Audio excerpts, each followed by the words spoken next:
Hi students, ഇന്ന് നമ്മൾ discuss ചെയ്യുന്നത് ടാക്സ് ഡിഡക്ഷൻ അറ്റ് സോഴ്സ് എന്ന് പറഞ്ഞിട്ടുള്ള ഒരു ടോപ്പിക്കാണ് അണ്ടർ GST. അപ്പോൾ ടാക്സ് ഡിഡക്റ്റഡ് അറ്റ് സോഴ്സ് നമ്മൾ കമ്പ്യൂട്ടേഷൻ ഓഫ് ടാക്സബിൾ ലൈബിലിറ്റി എന്നുള്ള ഭാഗത്തൊക്കെ നമ്മൾ ചെയ്തിട്ടുള്ളതാണ്. നേരിട്ട് ടാക്സ് എന്താ പറയുക ഡിഡക്റ്റ് ചെയ്യുക എന്നുള്ളത്. ഇവിടെ ചെറിയ വ്യത്യാസമുണ്ട്. അതായത് TDS അണ്ടർ GSTയിൽ അതായത് ഇപ്പോൾ സപ്ലയർ എന്ത് ചെയ്യുകയാണ്, കുറച്ച് പ്രോഡക്ട്സ് ഏതെങ്കിലും ഗവൺമെൻറ് ഓഫീസിൽ ഡിസ്ട്രിബ്യൂട്ട് ചെയ്യാമെന്ന് വിചാരിക്കുക. ഗവൺമെൻറ് ഓഫീസിലേക്ക് കൊടുക്കുകയാണ്, സെയിലിൻ്റെ ഭാഗമായിട്ട് കൊടുക്കുകയാണ്. അങ്ങനെയുള്ള സിറ്റുവേഷനിൽ അവർ തിരിച്ച് എന്താണ് പ്രൊഡക്റ്റിൻ്റെ പൈസ പ്ലസ് GSTയുടെ ഒരു സർട്ടൻ പെർസെൻറ്റേജ് അവർ കീപ്പ് ചെയ്തിട്ട് ബാക്കിയുള്ള എമൗണ്ട് മാത്രമാണ് എന്ത് ചെയ്യുന്നുള്ളൂ, ഈ സെല്ലർക്ക് കൊടുക്കുന്നുള്ളൂ. അപ്പോൾ GSTയുടെ ഒരു സർട്ടൻ പെർസെൻറ്റേജ് എന്ന് പറഞ്ഞാൽ 2% അവർ കീപ്പ് ചെയ്യും. എന്നിട്ട് അവർ നേരിട്ട് ഗവൺമെൻറ്റിലേക്ക് പേ ചെയ്യുകയാണ് ചെയ്യുന്നത് ടാക്സ്. അതിനെയാണ് എന്തുകൊണ്ട് ഉദ്ദേശിക്കുന്നത്, deduction at source under GST കൊണ്ട് മീൻ ചെയ്യുന്നത്. അതായത് എന്താ പറഞ്ഞത്, ഗവൺമെൻറ് ചില പറയുന്നുണ്ട് ഏത് ഗവൺമെൻറ് ഓഫീസാണെന്നുള്ളത് കൃത്യമായിട്ട് അതിൻ്റെ പ്രൊവിഷനൊക്കെ കൃത്യമായിട്ട് പറയുന്നുണ്ട്. അവർക്ക് ഗുഡ്സ് ഡിസ്ട്രിബ്യൂട്ട് ചെയ്യുമ്പോൾ അവർ ഗുഡ്സിൻ്റെ മൊത്തം എമൗണ്ടും നിന്ന്, അതായത് GSTയിൽ നിന്ന് കുറച്ച് 2% അവർ കീപ്പ് ചെയ്തിട്ട് അവർ നേരിട്ട് ഗവൺമെൻറ്റിലേക്ക് ടാക്സ് ആയിട്ട് GST ആയിട്ട് അടയ്ക്കുകയാണ് ചെയ്യുന്നത്. അതിനെയാണ് എന്ത് പറയുന്നത്, ഡിഡക്ഷൻ അറ്റ് സോഴ്സ് അല്ലെങ്കിൽ അണ്ടർ GST കൊണ്ട് മീൻ ചെയ്യുന്നത്. നമുക്ക് എന്താ നോക്കാം. TDS works on the concept that every person making specific type of a payment to any person shall deduct tax at the rate prescribed in the tax law and deposit the same into the government's account. അതായത് അവർ എന്ത് ചെയ്യാണ്, ഒരു certain percentage tax എന്ത് ചെയ്യുന്നു, അവർ keep ചെയ്തിട്ട് അത് ഗവൺമെൻറ്റിലേക്ക് നേരിട്ട് എന്ത് ചെയ്യാണ്, ഡെപ്പോസിറ്റ് ചെയ്യാണ് ചെയ്യുന്നത്. അതിനെയാണ് നമ്മൾ എന്ത് പറയുന്നത്, TDS എന്നതുകൊണ്ട് മീൻ ചെയ്യുന്നത്. ഇനി അവിടെ രണ്ടാമത്തെ സെൻറ്റൻസ് നോക്കുക. The person who is making the payment is responsible for deducting tax and depositing the same with ഗവൺമെൻറ്റിലേക്ക് ഡിഡക്റ്റ് ചെയ്യുകയും ചെയ്യും, ഒപ്പം ആ എമൗണ്ട് ഗവൺമെൻറ്റിലേക്ക് ഡെപ്പോസിറ്റ് ചെയ്യുകയും ചെയ്യും. This person is known as a deductor. ആരാണോ ഡിഡക്റ്റ് ചെയ്യുന്നത്, deductor. On the other hand the person who receive the payment after the tax deduction is called deduct. അതായത് ടാക്സ് ഡിഡക്ഷൻ കഴിഞ്ഞിട്ട് പേയ്മെൻറ്റ് റിസീവ് ചെയ്യുന്ന ആളെയാണ് deduct എന്ന് പറയുന്നത്. Under the GST we have the basic registered we have 3 kinds of tax. നമുക്കറിയാം ഏതാ, CGST, SGST, IGST എന്ന് പറഞ്ഞിട്ട് 3 kinds of tax വരുന്നുണ്ട്. In addition to GST law, certain category of registered person will be required to deduct tax while making the payment to supplier. അതായത് എന്താണ്, സപ്ലയർക്ക് payment ചെയ്യുന്നതിന് മുമ്പ് എന്ത് ചെയ്യണം, ടാക്സ് ഡിഡക്റ്റ് ചെയ്തിട്ടുള്ള ബാക്കിയുള്ള എമൗണ്ടാണ് സപ്ലയർക്ക് പേ ചെയ്യുള്ളൂ. TDS and deposit it with the government. അതിനുശേഷം ആ TDS എന്ത് ചെയ്യും, ഗവൺമെൻറ്റിലേക്ക് ഡെപ്പോസിറ്റ് ചെയ്യുന്നു. ഇനി ഈ TDS ആർക്കൊക്കെയാണ് അപ്ലിക്കബിൾ എന്നുള്ളതാണ്. Person liable to deduct TDS under GST law, a department or an establishment of the central government or a state government. ഇതിലേതെങ്കിലും ഒരു ഡിപ്പാർട്ട്മെൻ്റ് ആയ അവർക്ക് എന്ത് TDS ഇതുപോലെ എന്ത് ചെയ്യാം, ഗവൺമെൻറ്റിലേക്ക് പേ ചെയ്യേണ്ടതുണ്ട്. Next local authority, government agencies, such a person or a category of persons as may be notified by the government notify ചെയ്തിട്ടുള്ള such a person or a category of person ആണ്. പിന്നെ next വരുന്നത് an authority or a board or any other body which has been set up by parliament or a state legislature or by government with a 51% equity. Next, society established by the central or state government or a local authority or a society is registered under the Societies Registration Act 1860. അതേപോലെ തന്നെ public sector undertaking. ഇവർക്കൊക്കെയാണ് എന്ത് applicable ആയിട്ടുള്ളത്, ഈ TDS under GST എന്ന് പറയുന്ന ഈ law applicable ആയിട്ടുള്ളത്. ഇനി റേറ്റ് ഓഫ് TDS എന്ന് പറയുന്നത് 2% ആണ് റേറ്റ് ഓഫ് TDS. അപ്പോൾ ഇമ്പോർട്ടൻ്റ് ആയിട്ടുള്ളൊരു ഭാഗമാണ് TDS എന്നുള്ളത്.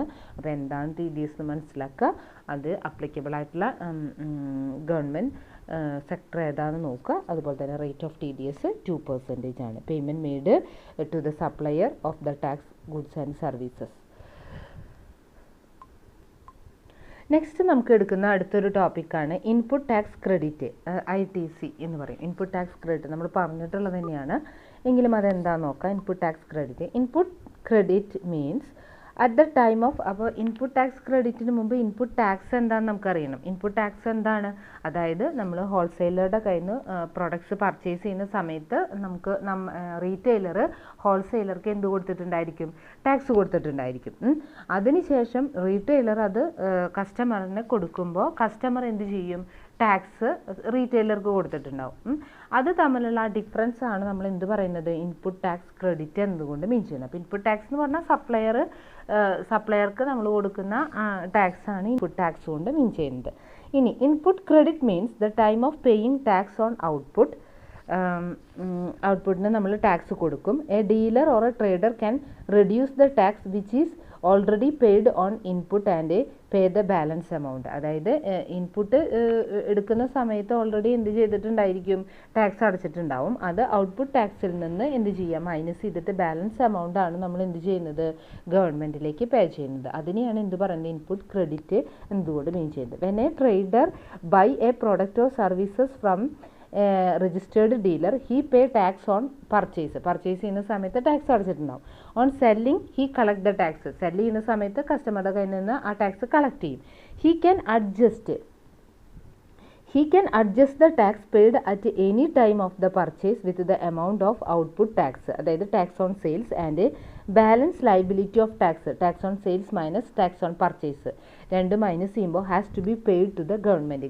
ബാക്കിയുള്ള ആ ഡിഫറൻസ് എമൗണ്ട് ആണ് നമ്മൾ ഗവൺമെൻറ്റിലേക്ക് പേ ചെയ്യുന്നത്. ഓക്കെ, നെക്സ്റ്റ് പറയാണ് this mechanism is called utilisation of a input tax credit. അത് നമ്മൾ പറഞ്ഞിട്ടുണ്ട് പേയ്മെൻറ്റ് ഓഫ് ടാക്സിൽ റെഗുലർ ടാക്സ് ആണെങ്കിൽ നമുക്ക് എന്ത് യൂസ് ചെയ്യാം? ഇൻപുട്ട് ടാക്സ് ക്രെഡിറ്റ് യൂസ് ചെയ്യാം എന്ന് പറഞ്ഞു. അപ്പോൾ എന്താണ് ഇൻപുട്ട് ടാക്സ് ക്രെഡിറ്റ് എന്ന് മനസ്സിലായല്ലോ. പർച്ചേസ് ടാക്സ്, അതായത് സെയിൽസ് ടാക്സിൽ നിന്ന് പർച്ചേസ് ടാക്സ് നമ്മൾ മൈനസ് ചെയ്തിട്ട് വരുന്ന ബാലൻസ് എമൗണ്ടിനെയാണ് എന്ത് പറയുന്നത്?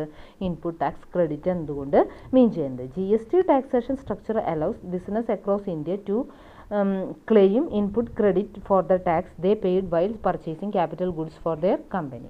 അപ്പോൾ ഇതാണ് അതിൽ വരുന്നത്. ഇനി uses of a input tax credit ഏതൊക്കെ സിറ്റുവേഷനിൽ നമുക്ക് യൂസ് ചെയ്യാം എന്നുള്ളതാണ്. ഇനി ഏതൊക്കെ സിറ്റുവേഷനിലാണ് input tax credit rule applicable ആയിട്ടുള്ളത് എന്നുള്ളതാണ്. ഫസ്റ്റ് വൺ, ഡീലർ, അതായത് ഇത് അപ്ലൈ ചെയ്യാൻ പറ്റുന്നത് dealer should be possession of tax invoice കയ്യിലുണ്ടായിരിക്കണം ഡീലർക്ക്. അതുപോലെ തന്നെ the said goods or service have been received, goods and services receive ചെയ്തിരിക്കണം. അതുപോലെ തന്നെ return have been filed, return file ചെയ്തിട്ടുള്ളവർക്കാണ് എന്ത് input tax credit applicable use ചെയ്യാൻ പറ്റുള്ളൂ എന്ന്. പിന്നെ next, tax charged has been paid to the government by the supplier ഗവൺമെൻറ്റിലേക്ക് അടച്ചിട്ടുണ്ടായിരിക്കണം. And when goods are received in a instalment input tax credit can be claimed only when the last lot is received. Instalment basis ആണെങ്കിൽ last lot receive ചെയ്തതിന് ശേഷം മാത്രമാണ് ഇത് applicable ആവുള്ളൂ. No input tax credit will be allowed if the depreciation has be claimed on tax component of a capital goods. Capital ഗുഡ്സിൻ്റെ tax component claim ചെയ്യുന്നത് higher depreciation ആണെന്നുണ്ടെങ്കിൽ ഇത് അപ്ലിക്കബിൾ അല്ല. A person registered under the composition scheme in GST cannot claim input tax credit. ഇത്രയൊക്കെയാണ് നമുക്ക് എന്തിൽ വരുന്നത്. അതുപോലെ തന്നെ claimed only for the business purpose മാത്രമാണ് ഇത് അപ്ലൈ ചെയ്യാൻ പറ്റില്ല, ഇൻപുട്ട് ടാക്സ് ക്രെഡിറ്റ് അപ്ലൈ ചെയ്യാനായിട്ട് വരും. ഇതൊക്കെ ഈ സിറ്റുവേഷൻ ഇങ്ങനെയൊക്കെയുള്ള ഇവർക്കാണ് എന്ത് ഇൻപുട്ട് ടാക്സ് ക്രെഡിറ്റ് യൂസ് ചെയ്തുകൊണ്ട് നമുക്ക് എന്ത് ചെയ്യാൻ പറ്റുമോ? ടാക്സ് പേ ചെയ്യാനായിട്ട് സാധിക്കുക. ഇത്രയാണ് നമ്മുടെ ഇൻപുട്ട് ടാക്സ് ക്രെഡിറ്റ് എന്നുള്ള പോയിന്റിൽ വരുന്നത്. നെക്സ്റ്റ് വരുന്ന ടോപ്പിക്കാണ് refund of A tax and input tax credit under GST. അതായത് എങ്ങനെയാണ് ITC input tax credit refund ചെയ്യുന്നത് എന്നുള്ളതാണ് ഈ പോയിന്റിൽ പറയുന്നത്. അപ്പോൾ നമുക്ക് നോക്കാം. സാധാരണഗതിയിൽ ഇത് ഒരു സിമ്പിളായിട്ട് പറയുകയാണെന്നുണ്ടെങ്കിൽ ഒരു ഒരു രജിസ്റ്റേർഡ് ഡീലർ അല്ലെങ്കിൽ ഹോൾസെയിലറുടെ കയ്യിൽ നിന്ന് എന്ത് ചെയ്യാണ്? റീറ്റെയിലർ പ്രോഡക്റ്റ് വാങ്ങി, എന്നിട്ട് ആ പ്രോഡക്റ്റ് സെയിൽ ചെയ്യുന്നത് ഒരു പ്രത്യേക ഏരിയയിൽ എക്സ്പോർട്ട് ചെയ്യാനോ അല്ലെങ്കിൽ സ്പെഷ്യൽ എക്കണോമിക് സോണിലേക്കാണോ എന്ത് ചെയ്തിരിക്കുന്നത്? ഇത് സെയിൽ നടത്തിയതെങ്കിൽ അവിടെ നിന്ന് നമുക്ക് എന്ത് കിട്ടില്ല? ടാക്സ്, സെയിൽസ് ടാക്സ് നമുക്ക് സെയിലുമായി റിലേറ്റഡ് ആയിട്ട് വരുന്ന ടാക്സ് നമുക്ക് കളക്ട് ചെയ്യാനായിട്ട് പറ്റില്ല. സ്പെഷ്യൽ എക്കണോമിക് സോൺ അല്ലെങ്കിൽ special organisations, United nation organisation ഒരേ ഡിഫറെൻ്റ് ആയിട്ടുള്ള സ്പെഷ്യൽ ആയിട്ടുള്ള ചില ഓർഗനൈസേഷൻ നമുക്ക് cash collect means tax collect ചെയ്യാൻ പറ്റില്ല. അപ്പോൾ അങ്ങനെയുള്ള സമയത്ത് നമ്മൾ പർച്ചേസ് ടാക്സ് ഓൾറെഡി അടച്ചിട്ടുണ്ട്, പക്ഷേ സെയിൽ ടാക്സ് നമുക്ക് കിട്ടില്ല. അപ്പോൾ അങ്ങനെയുള്ള സിറ്റുവേഷനിലാണ് നമുക്ക് റീഫണ്ട് ഓഫ് ടാക്സ് എന്നുള്ള ഒരു ഓപ്ഷൻ വരുന്നത്. അപ്പോൾ നമുക്ക് എങ്ങനെയാണിത് ചെയ്യാന്നുള്ളത് നമുക്ക് നോക്കാം. അതായത് any person claiming the refund of A GST tax or the interest paid should make an application within a period of 2 years from the relevant date using the form GST RFD refund 01 electronically. അപ്പോൾ എന്താ പറഞ്ഞിരിക്കുന്നത്, ഇങ്ങനെ refund എന്നുള്ള ഒരു option claim ചെയ്യാൻ ഉദ്ദേശിക്കുന്നുണ്ടെങ്കിൽ, അതായത് അങ്ങനെ ചെയ്യാനായിട്ട് ഏതെങ്കിലും വ്യക്തികളെ ഈ person claiming the refund of the GST tax അവരെന്ത് ചെയ്യണം, അതായത് ഈ ട്രാൻസാക്ഷൻ നടന്ന് within A period of 2 years 2 വർഷത്തിനുള്ളിൽ എന്ത് ചെയ്തിരിക്കണം, GST റീഫണ്ട് 01 എന്ന് പറയുന്ന ഫോമിൽ ഇലക്ട്രോണിക്കലി എന്ത് ചെയ്തിരിക്കണം, അപ്ലൈ ചെയ്തിരിക്കണം. A registered person may claim the balance available in the electronic cash ledger by filing the return as per the date mentioned under the GST. അതിൽ കൃത്യമായിട്ട് ആ ഡേറ്റ്, ബാലൻസ് ക്ലെയിം, അതുപോലെ തന്നെ ഇലക്ട്രോണിക് ക്യാഷ് ലെഡ്ജർ അതെന്താണെന്ന് നമ്മൾ പറഞ്ഞു കഴിഞ്ഞതാണ്. ഇതൊക്കെ അതുപോലെ തന്നെ റിട്ടേൺ ഫയൽ ചെയ്തിരിക്കണം. ഇങ്ങനെയൊക്കെ ആണെന്നുണ്ടെങ്കിലാണ് 2 വർഷത്തിനുള്ളിൽ നമുക്ക് എന്ത് ചെയ്യാം, റീഫണ്ടിന് വേണ്ടി അപ്ലൈ ചെയ്യാനായിട്ട് പറ്റും. അതുപോലെ തന്നെ an agency of the United Nations organization or any multilateral financial institution and organization notified under the United Nations, consulate or a foreign embassies are all entitled to refund of the tax on inward supply of goods and services or both. ഇതിപ്പോൾ ഞാൻ special institutions എന്ന് പറഞ്ഞിട്ടില്ലേ, അതിൽ കാറ്റഗറിയിൽ വരുന്നതാണ് ഈ institution. അവിടെ നിന്ന് നമുക്ക് സെയിൽ ടാക്സ് നമുക്ക് അവിടുന്ന് സെയിൽ സമയത്ത് നമുക്ക് കളക്ട് ചെയ്യാൻ പറ്റില്ല. അങ്ങനെയുള്ള ഇൻസ്റ്റിറ്റ്യൂഷനിൽ അല്ലെങ്കിൽ ഇങ്ങനെ ഓർഗനൈസേഷനിലാണ് നമ്മളിതിങ്ങനെ സപ്ലൈ ചെയ്തിട്ടുള്ളതെങ്കിൽ the application has to be filed for the refund before the expire of 6 months from the last date of quarter in which such goods or services were received. Goods or services receive ചെയ്തത് 6 മാസത്തിനുള്ളിൽ 6 മാസത്തിന് മുമ്പായിട്ട് എന്ത് ചെയ്തിരിക്കണം, നമ്മൾ ഇതിന് apply ചെയ്തിരിക്കണം എന്നുള്ളതാണ്. റീഫണ്ടിന് വേണ്ടി അപ്ലൈ ചെയ്തിരിക്കണം. അപ്പോൾ റീഫണ്ടിനുള്ള ഓപ്ഷൻ നമുക്ക് മനസ്സിലായല്ലോ. അതായത് പർച്ചേസ് മേൽ നമ്മൾ ടാക്സ് അടച്ചു, പക്ഷേ സെയിൽ മേൽ നമുക്ക് സ്പെഷ്യൽ സിറ്റുവേഷൻ ആയതുകൊണ്ട് ടാക്സ് കളക്ട് ചെയ്യാൻ പറ്റില്ല. അങ്ങനെയുള്ള സിറ്റുവേഷനിൽ നമ്മൾ എന്ത് ചെയ്യാം, നമുക്ക് റീഫണ്ടിന് വേണ്ടി അപ്ലൈ ചെയ്യാനായിട്ട് പറ്റും. അതാണ് ആ പോയിന്റിൽ പറയുന്നത്. അതുപോലെ തന്നെ നമ്മൾ ഇങ്ങനെ അപ്ലൈ ചെയ്യുന്ന സമയത്ത് ഡോക്യുമെൻ്ററി എവിഡൻസ് കൂടി സബ്മിറ്റ് ചെയ്യണം എന്ന്, എങ്കിൽ മാത്രമാണ് നമുക്കത് റീഫണ്ട് ചെയ്ത് കിട്ടുള്ളൂ. Such a documentary evidence as may be prescribed to establish that a refund is due to the applicant and. അപ്പോൾ ഈ ഡോക്യുമെൻ്ററി എവിഡൻസ് കൂടി നമ്മൾ അതിൽ അറ്റാച്ച് ചെയ്യണം. Tax invoice, applicant may furnish to establish the amount of tax and interest if any paid by the applicant and that has not passed the tax burden to the another person. അപ്പോൾ ഇതിൻ്റെ ഡീറ്റെയിൽസൊക്കെ കൂടി വെച്ച് നമ്മൾ എന്ത് ചെയ്യുക, apply ചെയ്യുകയാണെന്നുണ്ടെങ്കിൽ നമുക്ക് റീഫണ്ട് പോസിബിളാണ്. ഇത്രയാണ് നമുക്ക് ഈ ഒരു ചാപ്റ്ററിൽ വരുന്ന ഇമ്പോർട്ടൻ്റ് ആയിട്ടുള്ള പോയിൻറ്റ്സുകൾ. അപ്പോൾ ഈ ഇമ്പോർട്ടൻ്റ് ആയിട്ടുള്ള പോയിൻറ്റ്സുകളൊക്കെ നിങ്ങൾ പഠിക്കുക. Okay, thank you.